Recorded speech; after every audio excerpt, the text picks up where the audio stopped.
안녕하세요. 온에어 닥터스 김민희입니다.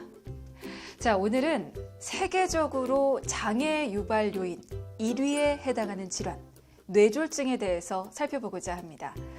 뇌졸중으로 혈관이 막히거나 터지면 마비 같은 심각한 후유장애를 얻을 수 있는 만큼 치료에 있어서 가장 중요한 건 바로 시간인데요. 되도록 빨리 전조 증상을 알아차려야 후유장애를 최소화할 수 있습니다. 그 방법 온에어 닥터스에서 살펴보겠습니다. 척수와 함께 우리 몸의 중추 신경계에 속하는 뇌는 신체 각 부분을 통솔하는 중요한 기관입니다. 뇌에는 산소와 영양분을 공급하고 노폐물을 수거하는 생명의 길인 뇌혈관이 있는데요. 이런 뇌혈관에 문제가 생겨 발생하는 질환이 바로 뇌졸중입니다. 뇌에 혈액을 공급하는 혈관이 막혀서 생기는 뇌경색과 뇌혈관이 터지면서 출혈이 발생하는 뇌출혈이 있죠. 뇌졸중이 발생하면 뇌의 골든타임인 3시간 내에 응급치료를 하는 것이 중요한데요. 시간이 지체될수록 점차 뇌의 손상 부위는 넓어지고 심각한 후유장애를 겪는 것은 물론 사망에까지 이를 수 있어 각별한 주의가 필요합니다. 사망률, 후유장애 1위 질환인 뇌졸중. 어떻게 예방하고 치료해야 할지 온에어 닥터스에서 자세히 알아봤습니다. 생명을 위협하고 삶의 질을 떨어뜨리는 뇌졸중의 모든 것. 신경외과 전문의 김동신 원장과 함께 살펴봅니다. 자, 추운 날 더욱 주의해야 할 질환이죠. 뇌졸중에 대해서 신경외과 전문의 김동신 원장과 함께 이야기 나눠보겠습니다. 선생님, 뇌졸중을 중풍 혹은 뇌혈관 질환이라고 말을 하는데요. 정확하게 어떤 질환입니까? 뇌졸중은 뇌에 혈액을 공급하는 뇌혈관에 막히거나 터짐으로써 발생할 수 있는 뇌세포의 손상으로 인해 뇌 기능이 떨어지는 것을 의미를 하는데요. 주로 마비 증상, 언어 장애 같은 신경학적 증상이 생기는 질환입니다. 네, 그러니까 뇌에 있는 혈관이 막히거나 터졌을 때 발생하는 질환이 뇌졸중이다라는 말씀이신데, 그러면 그렇게 뇌혈관에 문제가 생기는 원인이 또 있을 텐데요. 크게 한 두 부류로 나눌 수 있는데요. 일단 첫 번째는 뇌 동맥 경화증으로 인해 뇌혈관이 점점 좁아지다가 그 좁아진 부위에 혈전이 막히는 경우, 그리고 심장병으로 인해 혈전이 몸속을 돌아다니다가 뇌혈관을 막는 경우, 또는 조절되지 않는 고혈압에 의해 뇌혈관, 조그만 것들의 괴사가 일어남으로 인해 막히는 경우, 그 세 가지가 있을 수 있고요. 뇌출혈의 원인 같은 경우에는 일단 이제 뇌혈관 기형과 연관이 있습니다. 네. 근데 우리나라 사망률 1위, 이게 바로 또 뇌졸중이라는 질환이라고 하더라고요. 왜 이렇게 사망률이 높을까요? 사망률이 높은 이유는 일단 발병 시에 마비나 의식 저하가 생겨서 발견이 늦게 되는 경우가 있겠습니다. 그래서 치료 시기가 늦춰져서 사망률이 높은 경우가 있겠고, 또한 생명을 유지하는 중요한 뇌의 부분이 마비가 일어나서 발병 시에 목숨을 위태롭게 하는 경우가 있기 때문입니다. 겨울 불청객으로 알려진 뇌졸중. 추운 날씨로 인한 혈압 상승은 뇌졸중 사망률을 높이는 만큼 더욱 주의가 필요합니다. 최근 뇌졸중 발생 비율을 살펴보면 뇌경색이 80%, 뇌출혈이 20%를 차지하는데요. 연령별 점유율을 살펴보면 70대가 가장 높고 이어 60대, 80대가 차지했는데요. 1분 1초, 시간이 생명이라 불리는 뇌졸중. 뇌 손상을 최소화하기 위해서는 뇌혈관이 보내는 신호, 즉 전조 증상을 알아차리고 빠르게 대처하는 노력이 필요합니다. 자, 이렇게 생명을 위협하는 것은 물론이고요. 아주 심각한 후유증까지 남길 수 있는 질환이 뇌졸중입니다. 자, 그만큼 우리가 관심을 가지고 잘못된 정보에 대해서 오해를 풀려는 노력도 필요할 텐데요. 팩트체크 오해와 진실을 참고하시죠.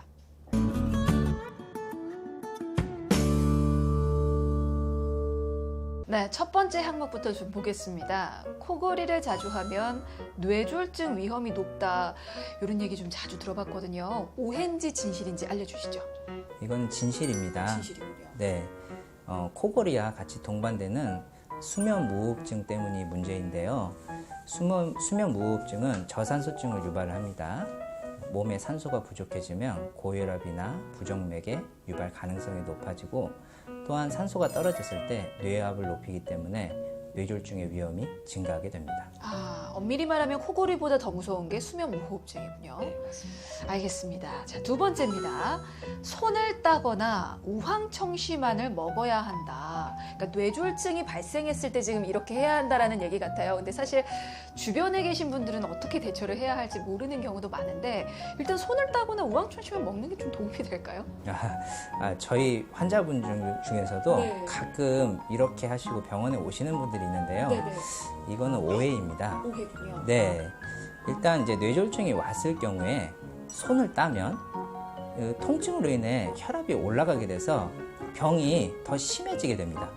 그리고 우황청심환 같은 약을 억지로 먹이는 경우에 있어서는 이 약 때문에 기도 폐색이 일어나서 이제 호흡이 안 되거나 아니면은 폐렴의 가능성이 증가하게 됩니다.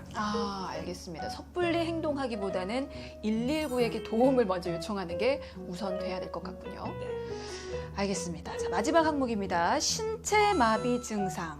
한 번 생기면 회복 불가다. 이게 사실 뇌혈관이 터져서 발생하는 증상이니까 뇌혈관은 이게 회복이 불가하다고 알고 있는데, 그렇기 때문에 어떻게 보면 이 증상도 회복이 안 되지 않을까라는 생각을 할 수도 있어요. 오해인지 진실인지 알려주시죠. 이것은 오해입니다. 왜냐하면 물론 한 번 손상된 뇌조직은 회복이 되지 않지만 발병 후 수개월이 지나면 뇌 기능의 죄편성이 일어나서 마비 증상의 회복을 꾀할 수가 있게 됩니다. 또한 재활치료를 통해서 굳은 관절을 원활하게 풀어주면 마비 증상이 더욱더 회복을 꾀할 수 있게 됩니다. 네, 자, 팩트체크 오해와 진실은 여기까지고요. 자, 이번에는 실제로 뇌졸중으로 고통을 겪는 환자분 만나보고 이야기 다시 이어가도록 하겠습니다.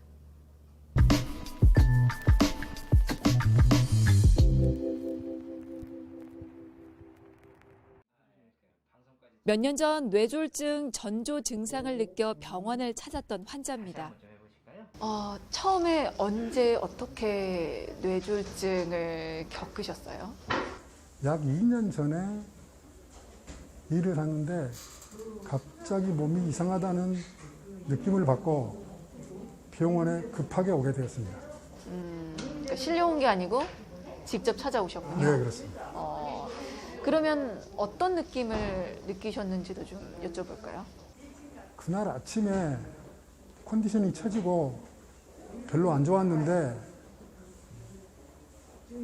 일을 하는데 갑자기 땅이 울렁울렁하며 혀가 잘 굴러가지 않으며 어눌한 대화가 되었습니다. 그렇군요. 그로부터 지금까지 계속 치료를 받고 계시는군요. 네, 지금 이 원장님한테 치료를 받고 있습니다. 지금 얼마나 많이 좋아지셨어요? 제가 생각에 한 90% 이상 좋아졌다고 생각합니다. 불을 봐주세요. 자, 이걸 따라와 보세요. 눈으로. 자, 이렇게 한번 따라와 보고요. 고개는 돌리시면 안 됩니다. 눈으로만. 2년 전 두통과 어지럼증, 말이 어눌해지는 구음 장애를 겪었던 뇌졸중 환자. 여기로. 약물 치료 후 증상이 호전됐는데요. 현재는 뇌졸중 예방약을 처방받아 한 달에 한 번 경과를 관찰하고 있습니다. 예전에 말이 어눌하셔서 오셨었잖아요. 네. 지금 괜찮은지 한번 체크 좀 해보겠습니다. 아, 에, 이, 오, 우 한번 이야기해 보세요. 아, 에, 이, 오, 우. 갑자기 한쪽 팔다리에 힘이 빠지거나 발음이 어눌해지고 시야장애, 심한 두통과 어지럼증 등을 호소한다면 시간을 지체하지 말고 전문의의 진료를 받는 것이 중요한데요.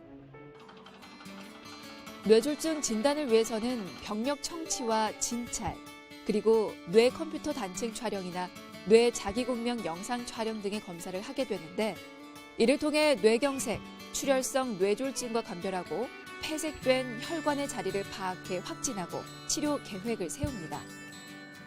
뇌경색 치료는 일단 골든타임이라고 하는데요. 발병 후에 3, 4시간 사이를 의미를 합니다. 그 시기에 환자분이 오셨을 때 일단 이제 임상 증상과 영상 검사를 통해 뇌 병변의 부위를 확인을 합니다. 적응증이 되었을 때는 뇌의 혈전을 용해하는 뇌혈전 용해술을 시행을 하고요. 그리고 비교적 큰 혈관이 막혀서 뇌경색이 온 경우에 있어서는 뇌혈관 혈전을 뚫는 수술을 하기도 합니다.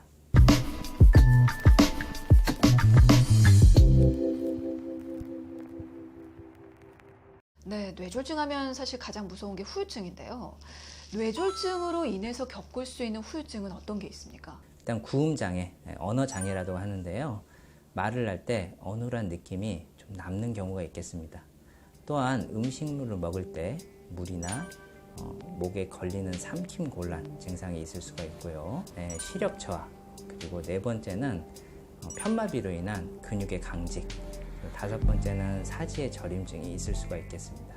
네, 참 이렇게 우리 생명뿐만이 아니고 삶의 질을 위협할 수 있는 질환이 뇌졸중인 만큼 우리가 미리 좀 예측해서 관리를 잘 하는 것도 중요할 것 같은데요. 그래서 요즘에는 뇌혈관 검진도 참 많이 받는다고 하더라고요. 자, 그러면 어떤 경우에 뇌혈관 검진을 받는 게 좋겠습니까? 만성 두통을 앓고 있거나 3개월 이상의 어지러움증이 있는 경우, 또는 고혈압, 당뇨, 고지혈증, 심장병 등의 기저질환이 있는 경우, 뇌졸중의 가족력이 있는 경우, 음주나 흡연이 잦은 경우겠습니다. 알겠습니다. 그리고 뇌졸중 1년 내 재발률이 약 10%에 달할 정도로 굉장히 재발률이 높은 질환으로 또 알려져 있는데, 이 재발을 좀 방지하기 위해서 치료 후 관리법이 있다면 그것도 좀 팁을 주실까요? 네, 그런 경우에는 일단 예방약을 꾸준히 잘 드시는 게 가장 중요하고요. 그리고 당뇨, 고혈압, 고지혈증 같은 기저질환을 관리하는 것이 중요합니다. 또한 적절한 신체 운동을 하시는 게 가장 좋은데, 적절함의 기준이 사람마다 다르지 않습니까? 그래서 대략적으로 말씀을 드리면, 첫 번째, 고강도의 운동을 20분 이상 하는 것이 좋습니다. 고강도의 운동은 빠르게 자전거 타기, 등산, 그런 것들이 있고요. 에어로빅 같은 게 있고요. 그리고 중증도의 강도의 운동을 또한 하시는 것도 좋은데, 그건 30분 정도 하시면 됩니다. 테니스, 가볍게 걷기, 수영, 그런 것들이 있겠습니다. 네, 사실 정말 뇌졸중으로 걱정하고 있는 환자분들이 상당히 많잖아요. 그분들을 위해서 마지막으로 좀 당부 한 말씀 앞에 있는 카메라 보시고 남겨주시기 바라겠습니다. 뇌졸중은 우리나라에서 사망 원인 1위입니다. 물론 남자에게는 암이 가장 중요한 사망 원인이라고 말할 수도 있으나, 이것은 위암, 간암, 폐암 등의 모든 암을 합하였을 경우에며, 단일 질환으로서는 뇌졸중이 압도적으로 중요한 사망 원인이 됩니다. 이렇듯 중요한 뇌졸중은 치료하는 것도 중요하지만 올바로 알고 예방하는 것이 무엇보다 중요합니다. 앞서 말씀드린 전조 증상이 있을 때는 즉시 병원 응급실로 와야 합니다. 왜냐하면 뇌가 손상되기 전에 보는 것이 가능한 뇌의 손상 범위를 줄일 수 있기 때문입니다. 네, 알겠습니다. 자, 소리 없이 찾아오는 건강 파괴자 뇌졸중에 대해서 살펴봤습니다. 도움 말씀의 신경외과 전문의 김동신 원장이었습니다. 말씀 고맙습니다.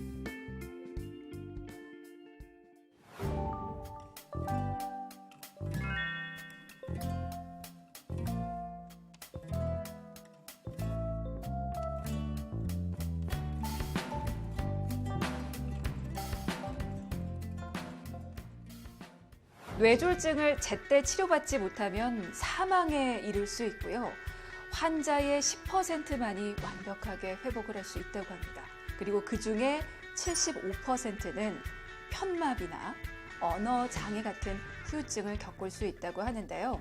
흡연자나 고혈압, 당뇨 환자, 그리고 뇌졸중 가족력이 있는 분이라면 고위험군에 해당이 되는 만큼 평소 정상 체중을 유지하려는 노력과 더불어서 균형 잡힌 식습관과 금연, 금주 같은 생활 습관을 통해서 뇌 혈관 건강을 지키시기 바라겠습니다.